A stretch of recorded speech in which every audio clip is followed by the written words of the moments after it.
where does that put free will? Okay, so remember, we're a projection of our higher self, right? The past, present, and future have all occurred. Everything is already set into motion. There actually is no free will after that. We only know and can only experience where our attention is right now, but make no mistake about it, all of it has already occurred. This is your third book, it's certainly in this current series. So access your super consciousness. When's it actually coming out? It came out here, at least in the States, it came out August 8th. Fabulous. So what about in Europe? I got a feeling it takes about 30 days, so maybe September 8th it should be available. Excellent. Fantastic. How does this one vary from the previous two? Yeah, so I mean, if we took the teachings of supercharged self-healing and the teachings of change your mind, and then really upped it, not another level, 20 levels. So essentially what we're doing is we went from understanding the human condition and then accessing the I am or the self for liberation, healing, and deprogramming of the conditioned mind of all misperceptions, misunderstandings, and misidentifications.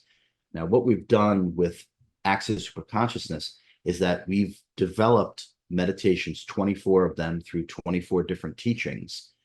We've developed a robust, repeatable, and super expedient way to go even beyond your own higher mind, but literally to go to the higher mind of the higher self. And so this is where all wisdom resides, all knowingness resides, all where the superhuman resides. And these are the authentic teachings of self-mastery. And so this takes the previous work and literally takes it to many, many levels past the way that we were working before. So when you've been working on these books, do, you're clearly guided. Can you tell us a little bit about your thinking? I mean, were the three books in RJ Spina's mind the way that you were going to do it, or have they just come to you as a result of your experience and ongoing experience? Yeah, it's more, Tim, it's more, we'll use the word organic or kind of flow. So the way in which the books are being released to the public is not the order in which I wrote them. Right. So they're coming out perfectly, I promise. But Yeah. the truth of the matter is I wrote Supercharged Self-Healing first. The book I wrote immediately after that is literally book 4, which doesn't come out for another year and a half. Then I wrote book 2 in terms of what's coming out, and then I wrote this book. So they're wildly out of order in terms of the creation of them, but they're being released, I actually feel, in perfect order. Yeah, well, I've dipped into this one, and I have to say that it it it grabbed me. I mean, it grabbed me, right? I mean, the previous one, I think it was your second book, in release order. I thought, right, I've got to prepare for speaking to RJ. I've got to read this book, and I found it interesting. It was great, and I did some of the exercises. This one I've just dipped into, and it's like, oh, hang on, I've really got to get hold of this. This is fantastic. Um, do you feel excited by what you're actually putting out now to the world in these books? Very, very. I feel that what is shared is exactly, precisely what is required for humanity to work with itself optimally and take its next stage in the flowering of consciousness. So I'm very, very excited about this book. This is, and watch when my fourth book comes out, I'll say that's my favorite. But right, but truth be told, this is my favorite book. This is absolutely my favorite book. I love Supercharged. I love Change Your Mind. They're very powerful. They're very effective, and they've changed I don't know how many people's lives. This book is special. Is absolutely special, and I'm super excited that now pretty much everyone can access all these things just by getting the book or the Audible. It's very, very readable. It's very accessible, and you don't go into any of the I suppose the academia side of trying to analyze things, which really, quite frankly, turns so many people completely cold. One of the things you have done in this, dipping into one of the early chapters, is you've shared some of your personal experience before you had your hospitalization, that you kind of launched yourself onto the internet with your hospitalization story and that story of self-healing. But what you do here is you talk about Rich, your friend, your medium, and some of the experiences that you had at that time. So could you just share a little bit about that for our viewers? Yeah, as you know, Tim, as you just alluded to, the first chapter is really completely and utterly autobiographical. It's written as if it's part of an autobiography, and there will be an autobiography before I leave my body. But I felt that sharing those, it was 4 or 5 experiences, I don't remember, but I felt that sharing these momentous moments in my life that utterly changed me. I mean, I've never been the same from those events that are captured in the first chapter. My hope, Tim, is, and my desire is that because they so changed me, that by the reader, by reading it or listening to it, it will change them. And that's really the whole idea behind it. And I also felt they were important to relay, so people get a really deeply personal sort of side of me, of my life, because maybe people just, they just see me doing interviews or things like that. I think it opens up a door to the personhood of RJ, and it also illustrates that by immersing myself in that world with my friend Rich, uh, it allowed me to live within a reality that is so far beyond what we would accept as possible, or hopefully it'll give other people permission to operate way outside of the lines, because I was literally living a reality that even when my parents would ask me about what we're doing and I would explain just a little bit, I mean, they would just look at me like they couldn't even respond, because it was so outside of anything that they had any sort of frame of reference. But it was important. Each one of those moments built upon the next moment, and they were all data points of my own self-realization, and each one built upon the next one. And as I said, my desire is that because they were so life-changing for me, I hope by connecting with the energy of my personal story that it will become life-changing for the reader. I was surprised. That chapter opens with you in your early 20s. We'll come on to obviously some of the more, let's say, the more positive aspects, because you know where I'm about to go with this. I was surprised that that chapter begins in your early 20s, and you were seriously contemplating suicide at that point, because you'd lost so many people that were close to you. You had grown up though as a child. In the previous interview, I remember you saying that you'd always confused your parents by the things that you would say as a child, because you had this knowing about life, and it was not the standard human being sort of perspective. Blunt question: why did the loss of so many people that were close to you as a human being affect you so deeply that you got that close to killing yourself? I think one of the things, Tim, is that when I was experiencing, from a human perspective, all that loss of really the dearest people, including my dog, which was my best friend, uh, the sense of loss from a human perspective was overwhelming to me. One, because I loved them all so much, and many of them I was there as they were leaving their body, and many of those instances were not, let's say, graceful. And it deeply affected me. And one of the reasons it deeply affected me, Tim, is because I felt I could do something about it, and I couldn't get it out of me. And it tortured me. it drove me almost to the point of me taking my life. I knew that there was something in me that could assist them.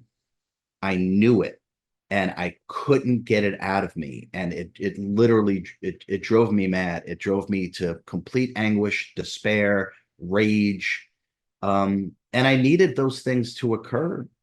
I actually needed those things to occur for me to go within myself, because at the moment I wasn't going within myself enough, and hence my Mm. mind, my ego mind, and my emotional body were overwhelmed at the loss of these beings that I love so dearly. So I felt that I could assist. I knew that I could assist, and I couldn't bring it out. And I was having a tough time at home with my dad. It was violent. So you combine the despair, the sense of loss, the sense of the frustration that I couldn't help, and the escalating violence. At the time, it seemed like the only way out was to end the incarnation. I won't. Yeah, and that's when you met Rich, of course, who fundamentally was a catalyst that helped you back and onwards. And so, therefore, you had this period of your life where you were sharing it in this way that you just earlier on described as being a very different experience of being a human in the other side of the veil a lot of the time, shall we say. How, Were you? Did you then? Do you feel as though you then went into your experience of being hospitalised with the sepsis, the paraplegia, and all of that stuff that we've talked about before, and that amazing catalyst that you had then? Do you think that occurred to you because you then weren't taking your next step, and it was like the consciousness saying, "Come on, next step is needed." Yeah, I mean, I gave myself, yeah, absolutely. I mean, we all give ourselves these challenges, and we don't give ourselves challenges in order to capitulate to them. We give ourselves challenges in order to see ourselves transcending them and overcoming them. That's what challenges are about. Challenges force us, because without them, we'd all sit back on the couch and, whatever, right? So it's the challenges. It's really, let's use an analogy. I like analogies. It's the caterpillar turning into the butterfly. Now, the caterpillar has to destroy itself. The caterpillar has to destroy itself for what's really inside to come out. And all of these data points and losses and challenges and paralysis and this and that, those are all aspects of the false self dying. That's what all of them are. And some of these aspects, Tim, that we're talking about, they can be deep, deep rooted misperceptions and misidentifications, uh, misunderstandings. When you add all those together, the summation is your false character. So each one of these data points was almost like a cleaving away of that aspect of the false character, and then another, and then another, and then another. And they all added up to the ultimate one, so to speak, is literally being as close to death as you can be. You can't feel your body. It doesn't work. You told you have 48 hours to live. So all of that stuff led up to that. And all of them were required. And as I say, healing is, people argue, what is healing? It's the deconstruction of the false self. That's also what liberation and enlightenment is.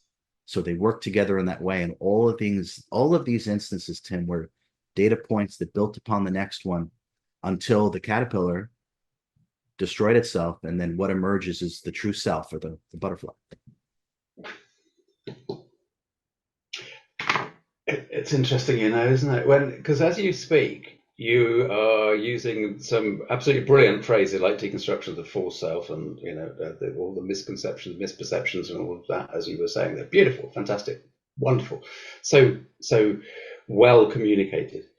Now, when I read your pages, when I read your words on the book, equally, that's incredibly well written. It's lovely. It's brilliant. It's easy read. It's simple, but very deep with it. And equally, you're also being very RJ in some of the points that you say, like, remember what I've just written here.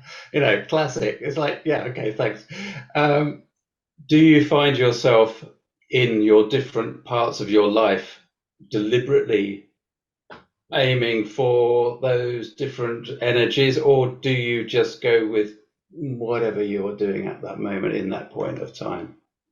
Yeah, it's more the latter. And maybe we could just use an again, as you know, I like analogies. So if we have a backyard, right, and we keep cutting across, grassy backyard, we keep cutting across the backyard in the exact same way. So we wear out that path, right? So pretty soon it's just dirt, right? We've worn it down. And the more we keep doing it, the wider that path becomes, right? So the more that we have practiced and worked on through meditation, through surrender, this full communion with the higher self. And full communion with the higher self is self realization. That's what enlightenment is. So the more that we do this over and over again, really, Tim, what's happened is that you've just created a pathway that's always there. And instead of, it used to take me a long time ago, it used to take me 45 minutes, give or take, it used to take me about 40 minutes to kind of reach, even though it's right here, but to reach that communion where that vastness of wisdom and past lives and et cetera, et cetera. So it used to take quite a quote unquote effort. You do it enough. So essentially, it's just now part of the waking state without any effort. So it just depends upon what I'm doing. So if I'm teaching a class, course or whatever, it's just there. It's me. It's me, right? So there's just more of me, and it's just easily flows. And I think, just to add to that, Tim, I think I don't think the idea is that the my goal is to keep upping my ability to serve, to keep, if you will, I'm very, I have a huge spiritual ego. At least I'm joked with by other beings that only you would, think you can do more. And right, so part of it is some kind of gigantic spiritual ego that, well, I can do that, I can do that, I can do that, I can. So, but there is truly from my heart that I want to serve at levels that seem absolutely impossible. And because that truly is my desire, I really feel that I'm given access to whatever is required in the moment, because the core motivation is how much love and wisdom can I pour out. And so I feel like I'm given free reign to access whatever is required, because that's really what's driving my actions. Yeah, because bottom line, what you're saying there is that actually the ideal, the goal, the aim is that limitless compassion, isn't it? That's kind of what we're talking about here, which is, as a spiritual being, or the highest we can achieve, incarnate in the human being. So, sorry, there wasn't a question there, but yeah. Yeah, yeah, absolutely. And I really feel that's why I'm able to, I don't know, do what I do, or however we want to say that. I think because that really is my intention. It truly authentically is my intention. And I think in a way, that pathway that I was talking about, it literally just keeps getting wider and wider and wider. And now it's just a pure connection 24/7. I think it's really interesting that what you were alluding to was there's sorry, you might remember our sort of conversations. I'm sorry, I get myself wound up in trying to ask a question. The spiritual path is often seen as one where we go, right, okay, we're going to connect to guides. We're going to allow guides to come to us in their full wonderfulness and allow them to be part of us, and we're part of them. But actually, what you described was that plus, let's keep RJ, human being, present and focused, but with that ability to connect. And that's the integrated whole that is often spoken about, isn't it? Yeah, yeah, exactly. Part of from my perspective, and probably yours based upon what you just said, part of the shortcoming of the way we've conceptualized what it means to work on ourselves spiritually and be spiritual is to not have it apply in this moment to moment, very applicable and real way in our daily life. And for me, I don't even, as you know, I don't even use the word spiritual or spirituality, because I feel it's been hijacked. It's been complete. I talk about metaphysics. I talk about the deeper, one true, concrete reality in which everything is spawned from. And to me, that's metaphysics. It's universal. It's what will eventually, and I'm going to write a book on it, It's what will eventually tie in all the religions, because I'm going to show the common thread, and the common thread is metaphysics. The common thread through all of these religions, which are almost all saying the same thing. So for me, we'll use the word spirituality. For me, spirituality, Tim, and I mean it, it's useless. Yeah. It's useless if you can't use it day to day in your moment to moment life. And that's why the teachings that I'm sharing as RJ, they're so practical. And that's why everything I write is prescriptive. So it's not just me talking about these things. It's like, okay, just do this, and you'll have the tangible experience of what I just talked about. It must be useful in talking to our partner. It must be useful in the life that we're creating for ourselves. It must be useful in the business that we want to create. It must be useful moment to moment. Otherwise, what is the point? And so when I think spirituality in general has gotten completely away from that. Spirituality is now about, I can channel this, and then I can access the Akashic, and I can talk to him. Who cares? Take it from someone who does all that stuff. It has no impact on the quality of my life. The quality of my life is based upon how authentic and present I can be. And that's what I mean about the usefulness of the teachings that are contained within the books. Brilliant. All religions, you mentioned there, all religions, fantastic. And the essence of all that is emanating from the metaphysics. A thought occurred to me before we connected on Zoom today that actually, because I quite like looking at all of this from the quantum field experience, that old label, that chestnut, but really metaphysics has created for us, or we have created for ourselves as yet another religion, the science around quantum mechanics and quantum theory and all of that, so that we can actually try and understand some of what's behind eventually metaphysics. What do you think? Yeah, I think you're absolutely right. The only again, from my perspective, the only issue I see is that we are sometimes operating from a baseline of theoretical assumptions. So we're starting, it's like asking for directions to go somewhere and thinking, okay, now I got it. You've already taken 3 wrong turns. So it's like, no, you got to back up. You got to back up and start here. You're already lost, and you think now this is the time to start. So that's what I find when I do, or sometimes people that are into that stuff actually send me emails and stuff. RJ, what do you think about this? And most of my answers is kind of that. It's like, back up a little bit and come to here, and then start from there. But I do feel you're right. We're trying to get to the one true concrete reality. But the key for me is that if we can drop the theoretical assumptions and go to what is tangibly known and start there, that's when we'll make headway faster, and it'll be more impactful.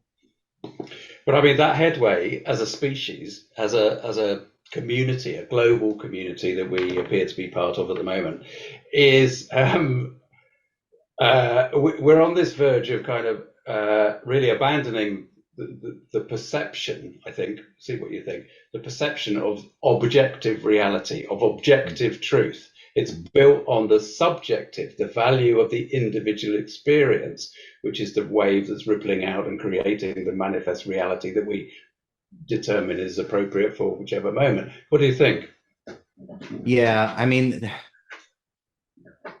it's all true. Everyone's perspective is true. It's true for them, right?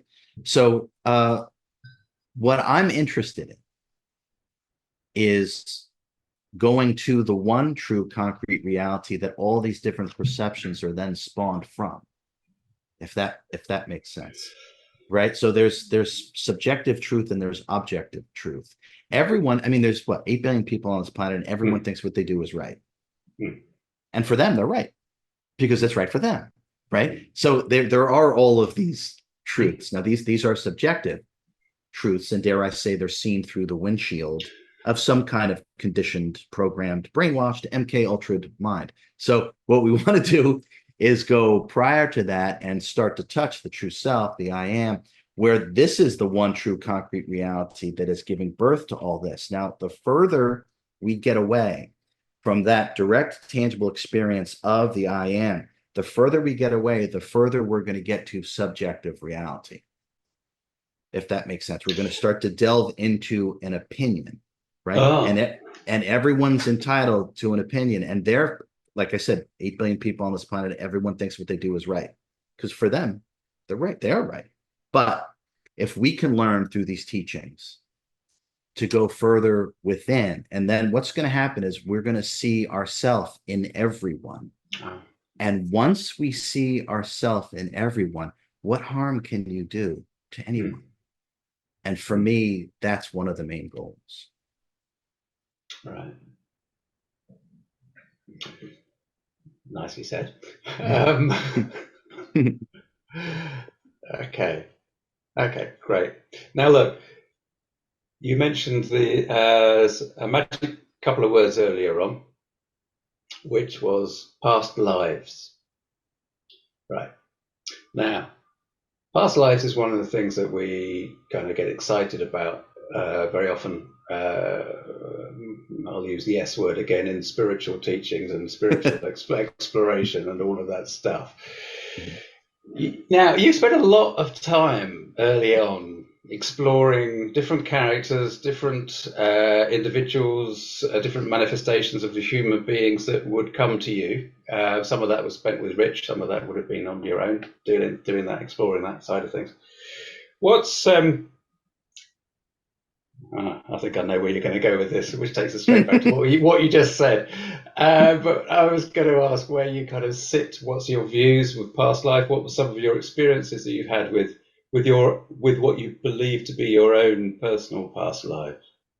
Well, there was a couple of things going on there. One, I wanted to hone my skills and abilities. So for me, this is way back, this was 30 years ago now at this point, right? So I wanted to get better at my ability to do these things, to access these things. And one of the first things I started doing was giving past life readings to people once more of these abilities and talents came online. I stopped because I realized they were making more identifications. They were creating more attachments. So I'm like, well, my goal is liberation. And so if I'm telling people about their past lives and they're identifying with that, I'm actually not helping them. So I'm just going to stop. So now the exploration, that when we talk personally about me exploring, one, it was to sharpen my skills, and two, as a kid, I just had this feeling about myself. And I even used to say names over and over again as a mantra. I used to, and I don't remember, believe it or not, I don't remember if I put it in the book. I used to say Francis Bacon over and over and over again. Francis Bacon, Francis Bacon, Francis Bacon. And then I used to say Plato, Plato, Plato, Plato, Plato. And everyone's like, what the hell are you saying that for? I'm like, I don't know. And now I realize I was trying to wake myself up. I was literally, so for me personally, for me to continue my work as best I can, I think I required some kind of confirmation and validation, because I feel very different and my understandings are very different, and I have, strange things I can do. It's like my feeling is that I'm that. So I need to understand. I mean, do I feel this way for a reason? Is it just my imagination? So I wanted confirmation for myself, and that confirmation kind of freed me up, Tim, to continue my work as RJ. So it's really those two things. I always had that feeling. I wanted to confirm or make sure that, no, that's not true. So I wanted that confirmation. And at the same time, I just wanted to keep getting better and better and better so I could serve better and better and better. So that had a lot to do with the exploration of past lives. Is even though you're helping people go as deep as they can at whatever level they're starting from, do things like past lives, do you see them as just getting in the way? Do you still just kind of put them to one side when people ask you about them? The only thing I would say is that if our evolution seemingly, if we're stuck and we need something, it's like training wheels. right? Do Mm. we always want to drive around? Well, no. But are they helpful? They sure are. They're absolutely. I had training. I mean, they're helpful, Mm. right? Okay. So I think I kind of view it as that way. I've worked with thousands and thousands and thousands of people, and every now and then, if I pick up that some of their sticking point has to do with a past life thing that they have not let go, I will bring it up. I'll say, hey, just so you know, blah, blah, blah, blah, blah. This is where this comes from. And you see the relief and the release. So it can be helpful, but to start to focus, if it Mm. becomes the focus, then you're not really being who you are right now. Right. And Mm. this is a trap. And Rich and we used to talk about that. I said, we can't focus on your past lives, Rich, and my past lives. What we have to focus on is right now, who we are right now. We can draw upon the freedom of knowing that, yes, this is what we do when we're here. We're able to do these things. We are teachers Mm. of humanity, et cetera, et cetera.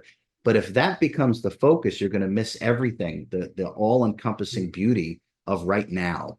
So it's helpful. They're training wheels. It's maybe the best way to look at it. That's fine. Training wheels is good. Makes complete sense.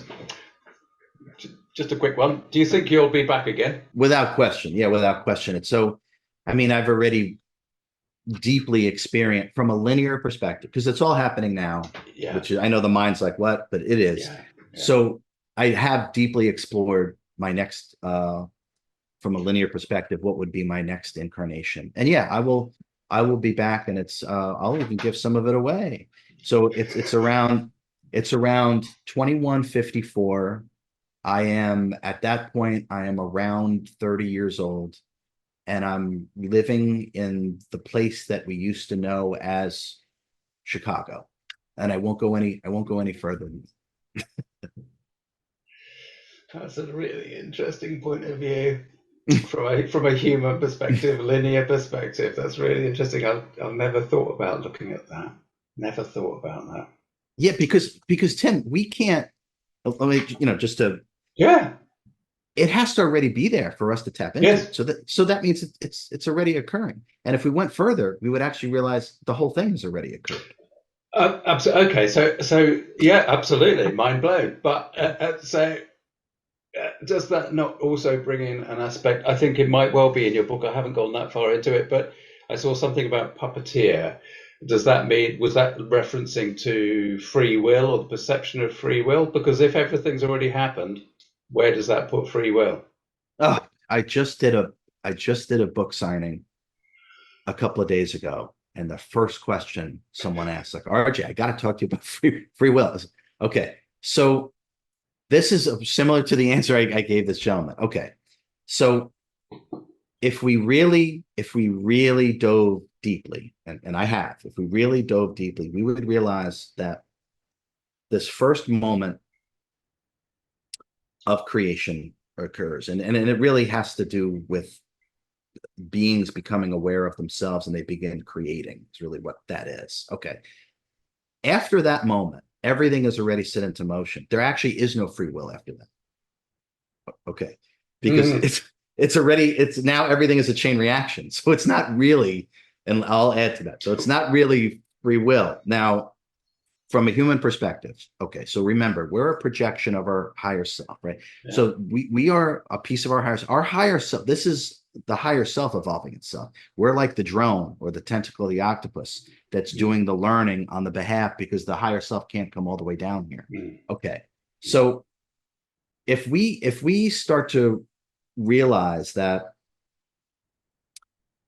the past, present, and future have all occurred, and what we're doing is moving I'll use a book. Let's go to analogy. It's better, right? Okay. Mm-hmm. We got a book, right? We open it up, page 77, right? Okay. And I look at the first sentence, right? Okay. In this moment, we don't know anything about the preceding 77 pages, and we don't know anything about the next 100 pages, right? Okay. Now, we only know and can only experience where our attention is right now. It's on the first sentence of page 77. But yet, the book is already written. Mm. It's already complete. Mm. Now, for us to understand ourselves as the limitless immortal creator, we have to understand all the minutia all the tiny bits and pieces of the first part of the book, this part of the book, and the end part of the book. And the only way to do that is to put your attention on every single word of every single sentence. Otherwise, you don't get the full impact of the book. But the book's already written. So we are moving our attention, which is energy. We're moving our attention throughout the whole thing. And the more that we move our attention through this whole thing, the more that we get out of the experience. But make no mistake about it, all of it has already occurred. Humanity is a raging success. The free will experiment is a raging success. We only just have our attention on one sentence in one paragraph on one page of an enormous book that has already been written. Do you find that people are actually at this time despairing about how the picture that they see of humanity? Not necessarily the people that go to workshops and take classes and courses. They understand that what they're witnessing is really the thrashings of a dying consciousness. And so we can't move past what we don't understand. And so all this stuff has to come up. All the things that we believed to be real and true are being exposed as just not. And that's really what this is. We can't new beginnings are often disguised as messy endings. Right? So this is what we're seeing. If we're attached or identified to the things here, we're not going anywhere. So all of these things have to come to the surface so we can see them clearly, then we can detach from them, and then we can move on. If people are struggling with what's going on, this is the simplest thing I always say to everybody. If whatever you're partaking in doesn't make you feel freer and lighter, don't touch it. Because the truth doesn't require your participation. Lies do. And the truth will always make you feel freer and lighter. And if you're watching the news or doing this or doing that, and you're making yourself upset, then stop. Then stop. And realize all of these things are occurring because they need to, right? It's a here's the word again, the S word. It's a spiritual detox. So and we know when we do a detox, right? It's a bit messy, right? It's a bit messy. Okay. Well, what do you think we got going on here? It's a bit messy. Let it come up, and then we can move past it. Don't identify with what's going on. This is a needed experience for us to move to the next level of our own consciousness.